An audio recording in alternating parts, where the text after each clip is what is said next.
Hi good morning students, welcome to IIT smart learn. आज मैं आपको 12th का फिजिक्स का ऑब्जेक्टिव बताने जा रहा हूँ। ये चैप्टर 1 का है, जिसका नाम है विद्युत क्षेत्र तथा विद्युत आवेश। यदि आप मेरे चैनल पर नए हैं तो चैनल को सब्सक्राइब ज़रूर कर लें, ताकि आपको जो है वीडियोज़ का नोटिफिकेशन मिलता रहे। और यहाँ पे 12th की तैयारी भी कराई जाती है, तो आप यहाँ से तैयारी कर सकते हैं। तो चलिए वीडियो स्टार्ट करते हैं। पहला क्वेश्चन है कि एप्सिलॉन नॉट का मात्रक है। तो एप्सिलॉन नॉट का जो मात्रक है वो आपका Fm⁻⁻1 है। ध्यान रखिए इसको, और दूसरे तरीके से इस तरीके से भी दे देगा कि F प्रति मीटर, इस तरीके से भी आपको दे देगा।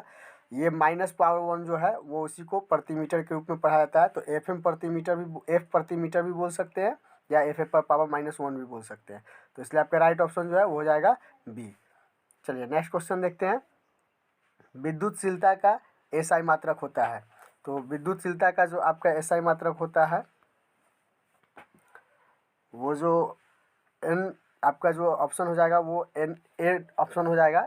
इसका जो आंसर है N⁻⁻1, M⁻⁻2 और C⁻⁻2 है। यहाँ N⁻⁻1 को न्यूटन प्रति मीटर पढ़ेंगे, M⁻⁻1 को जो है मोल प्रति मीटर पढ़ेंगे, और C को कूलम पढ़ेंगे।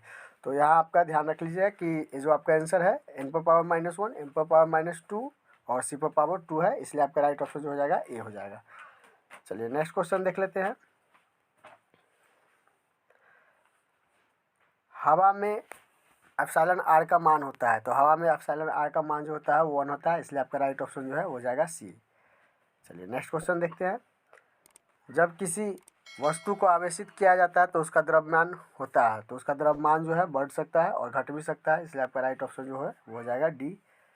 चलिए नेक्स्ट क्वेश्चन देखते हैं। विद्युत क्षेत्र में एक आवेशित कण पर लगने वाला बल का मान होता है। तो विद्युत क्षेत्र में आवेशित कण पर लगने वाला बल का मान जो होता है वो QE होता है, इसलिए आपका राइट ऑप्शन जो है वो हो जाएगा ए QE। चलिए नेक्स्ट क्वेश्चन देख लेते हैं। विद्युत तीव्रता की बीमा होती है। तो विद्युत तीव्रता की बीमा जो होती है mL/-3 और I/1 होता है, इसलिए आपका राइट ऑप्शन जो है हो जाएगा बी। चलिए नेक्स्ट क्वेश्चन देख लेते हैं। किसी आवेशित खोखले गोलाकार चालक के भीतर विद्युतीय तीव्रता का मान होता है। तो आवेशित खोखले गोला के भीतर जो है विद्युत तीव्रता का जो मान होता है वो हो जाता है 0, इसलिए आपका राइट ऑप्शन जो है वो हो जाएगा सी। चलिए नेक्स्ट क्वेश्चन देखते हैं।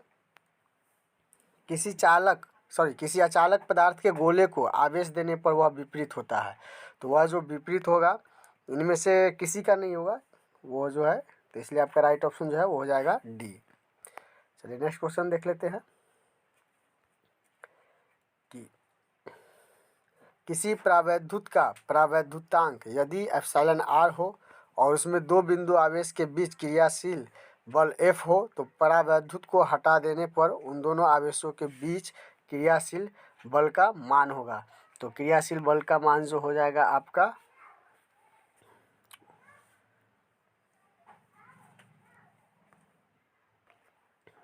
जो मान हो जाएगा वो हो जाएगा बी एप्सिलॉन, मान जो हो जाएगा आपका बी हो जाएगा एप्सिलॉन आर एफ। चलिए नेक्स्ट क्वेश्चन देख लेते हैं कि आर दूरी से अलग दो आवेशों के बीच बल F लगता है। यदि आवेशों का मान दुगुना कर दिया जाए तो उनके बीच की दूरी आधी कर दी जाए तो उनके बीच लगने वाला बल होगा। तो उनके बीच लगने वाला जो होगा वो 16F होगा, इसलिए आपका राइट ऑप्शन जो है वो हो जाएगा सी। चलिए नेक्स्ट क्वेश्चन देख लेते हैं। जब समांतर पट्टिका वायु संधारित्र की पट्टिकाओं के बीच की दूरी बढ़ती जाती है तब इसकी धारिता होती है। तो इसकी धारिता जो वो घटती जाती है, इसलिए आपका राइट ऑप्शन जो हो जाएगा वो हो जाएगा बी। चलिए नेक्स्ट क्वेश्चन देख लेते हैं।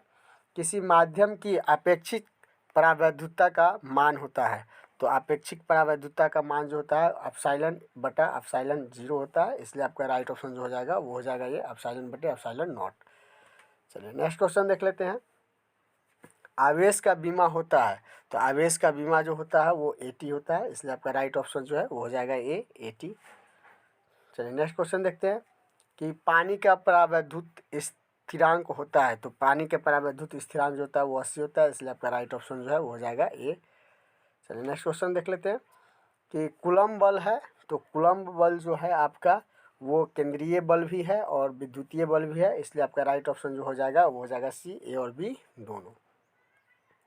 चलिए नेक्स्ट क्वेश्चन देखते हैं कि विद्युत क्षेत्र में प्रवेश करने वाले एक इलेक्ट्रॉन का प्रारंभिक वेग, विद्युत क्षेत्र भिन्न दिशा में है तो विद्युत क्षेत्र में इलेक्ट्रॉन का पथ होगा, तो इलेक्ट्रॉन का जो पथ होगा वो परिवलय होगा, इसलिए आपका राइट ऑप्शन जो है वो हो जाएगा डी। चलिए नेक्स्ट क्वेश्चन देखते हैं।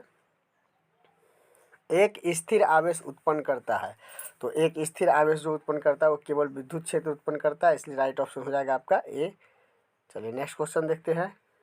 किसी संधारित्र की धारिता का मात्रक होता है, तो किसी भी संधारित्र की धारिता का मात्रक जो होता है वो फैराडे होता है, इसलिए आपका राइट ऑप्शन जो है वो हो जाएगा सी। चलिए नेक्स्ट क्वेश्चन देखते हैं। आवेश के वितरण से क्या होता है, तो आवेश के वितरण से जो ऊर्जा का ह्रास होता है, इसलिए आपका राइट ऑप्शन जो है वो हो जाएगा ए, ऊर्जा का ह्रास। चलिए नेक्स्ट क्वेश्चन देखते हैं कि गोलीय संधारित्र की धारिता 1 μF है, यदि गोले के बीच की रिक्तिका 1 मिलीमीटर है तो बाहरी गोले की त्रिज्या होगी, तो बाहरी गोले की जो त्रिज्या हो जाएगी 6 मीटर, इसलिए आपका राइट ऑप्शन जो है वो हो जाएगा सी। चलिए नेक्स्ट क्वेश्चन देखते हैं कि 64 समरूप बूंदे जिनमें प्रत्येक की धारिता 5 μF है मिलकर एक बड़ा बूंद बनाती है, तो बड़े बूंद की धारिता क्या होगी, तो बड़े बूंद की जो धारिता जो वो 20 हो जाएगा, 20 μF, इसलिए आपका राइट ऑप्शन जो है वो हो जाएगा बी। चलिए नेक्स्ट क्वेश्चन देखते हैं कि विद्युत फ्लक्स का एसआई मात्रक होता है, तो विद्युत फ्लक्स का एसआई मात्रक जो होता है वो वोल्ट मीटर होता है, इसलिए आपका राइट ऑप्शन हो जाएगा सी। चलिए नेक्स्ट क्वेश्चन देखते हैं कि संबंध Q बराबर एन में निम्नलिखित में कौन एन का मान संभव नहीं है, तो एन का मान जो है 4.2 संभव नहीं है, इसलिए आपका राइट ऑप्शन जो है वो हो जाएगा सी। चलिए नेक्स्ट क्वेश्चन देखते हैं कि एक एकांकी चालक के लिए निम्न में से कौन अनुपात अचर होता है, तो कुल आवेश बटा विभव जो है वो अचर होता है, इसलिए आपका राइट ऑप्शन हो जाएगा ये। चलिए नेक्स्ट क्वेश्चन देख लेते हैं। का एक आवेशित चालक की सतह के किसी बिंदु पर विद्युतीय क्षेत्र की तीव्रता होती है, तो विद्युतीय क्षेत्र की तीव्रता जो होती है वो सतह के लंबवत होती है, इसलिए आपका राइट ऑप्शन जो है वो हो जाएगा बी।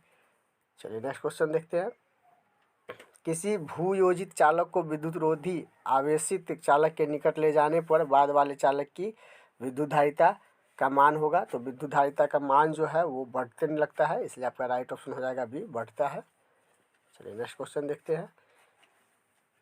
साबुन के एक बुलबुले को जब आवेशित किया जाता है तो उसकी त्रिज्या होती है, तो उसकी त्रिज्या जो है वो बढ़ती है, इसलिए आपका राइट ऑप्शन हो जाएगा ये, बढ़ती है। चलिए नेक्स्ट क्वेश्चन देखते हैं। संधारित्रों के समांतर संयोजन में जो राशि प्रत्येक संधारित्र के समान रहती है वह है, तो जो राशि समान रहती है वो विभवांतर है, इसलिए आपका राइट ऑप्शन जो है वो हो जाएगा सी।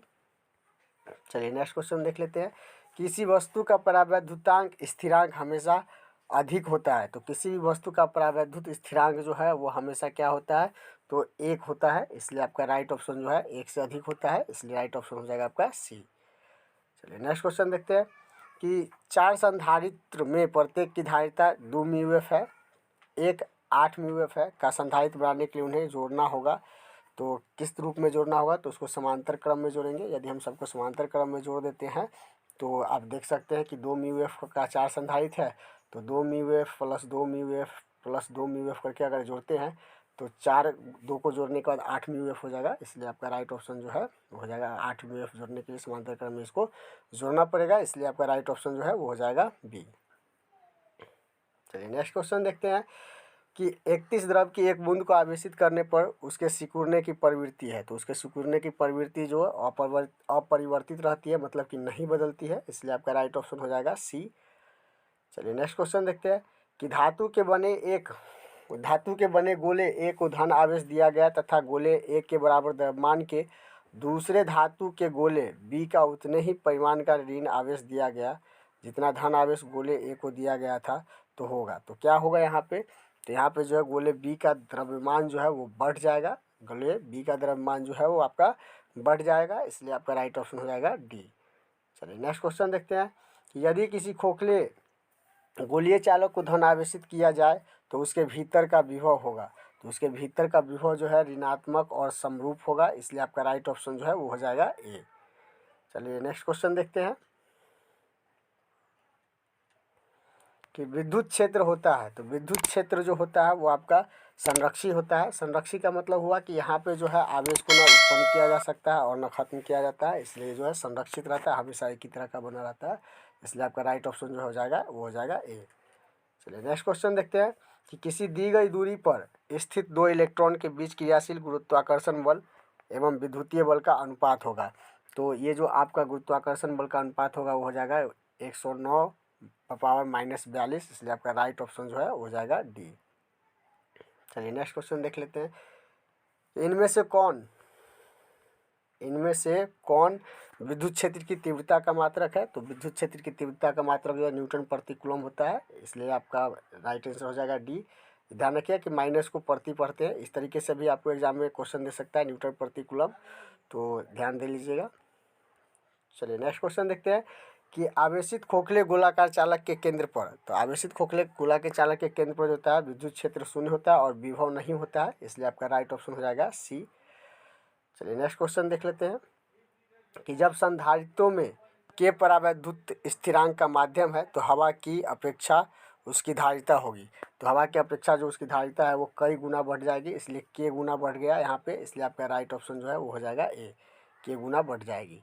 चलिए नेक्स्ट क्वेश्चन है कि विद्युत धारिता की बीमा होती है, तो विद्युत धारिता की बीमा जो होती है वो आपका m⁻⁻1, l⁻2 और t⁻2 t⁻4 और i⁻2 होता है, इसलिए आपका राइट ऑप्शन जो है वो हो जाएगा ए।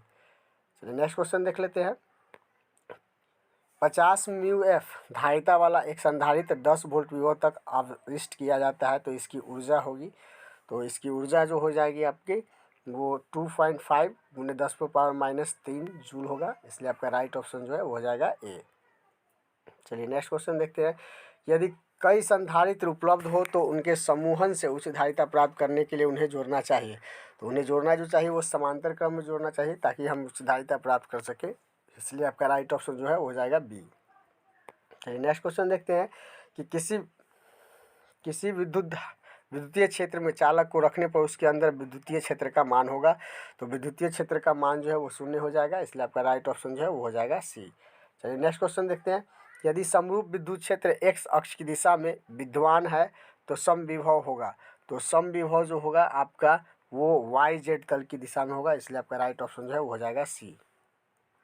चलिए इस तरीके से जो है आपको चैप्टर 1 का फिजिक्स का सारा इंपॉर्टेंट ऑब्जेक्टिव मैंने कंप्लीट कर दिया है। यदि आप चैनल पे नए हैं तो चैनल को सब्सक्राइब ज़रूर करें। यहाँ पे आपको 12th की सारे सब्जेक्ट की तैयारी कराई जाएगी, तो तैयारी ज़रूर करें क्योंकि मार्क्स बहुत अच्छा आप ला सकते हैं यहाँ से। आज के लिए बस इतना ही, मिलते हैं नेक्स्ट वीडियो में।